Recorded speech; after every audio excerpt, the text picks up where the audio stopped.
नमस्कार, मैं हूं साक्षी झा और आप देख रहे हैं न्यूज 18 का डिजिटल प्लेटफॉर्म।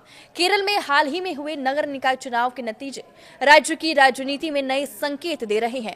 प्रारंभिक आंकड़ों के अनुसार एनडीए ने राज्य भर में 1900 से अधिक वार्डों में जीत दर्ज की है। ये पिछली बार की तुलना में लगभग 300 सीटें अधिक है, जब भाजपा को करीब 15% वोट शेयर मिला था। इस बार आधिकारिक वोट शेयर का आंकड़ा अभी सामने नहीं आया है, लेकिन भाजपा के प्रदेश अध्यक्ष राजीव चंद्रशेखर ने दावा किया है कि एनडीए ने 20% का आंकड़ा पार कर लिया है। इन नतीजों से दो दल सबसे अधिक उत्साहित है, कांग्रेस और भाजपा। कांग्रेस के नेतृत्व में यूडीएफ ने सत्तारूढ़ वाम मोर्चे को कई स्तर पर चुनौती दी है।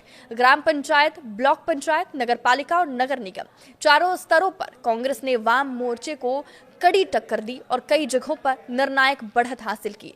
ये राहुल गांधी के लिए भी एक सकारात्मक संकेत है, क्योंकि उनके संसदीय क्षेत्र वायनाड में कांग्रेस का प्रदर्शन मजबूत रहा।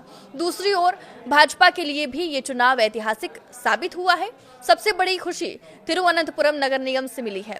यहाँ भाजपा ने 45 साल से चले आ रहे वामपंथी शासन का अंत कर दिया। यदि दो निर्दलीय पार्षद भाजपा का समर्थन करते हैं तो पार्टी यहाँ अपना पहला मेयर भी बना सकती है।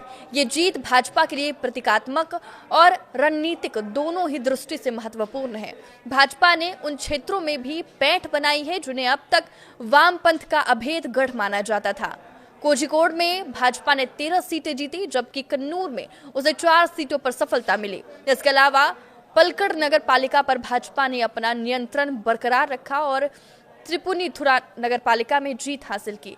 एनडीए ने कुल मिलाकर 26 ग्राम पंचायतों में भी जीत दर्ज की। हालांकि पंडालम नगर पालिका पर नियंत्रण खोना एनडीए के लिए एक झटका रहा, लेकिन अन्य क्षेत्रों में मिली सफलता ने इस नुकसान की भरपाई कर दी है। इन नतीजों से स्पष्ट है कि केरल की राजनीति अब केवल कांग्रेस और वाम मोर्चे के बीच सीमित नहीं रह गई है।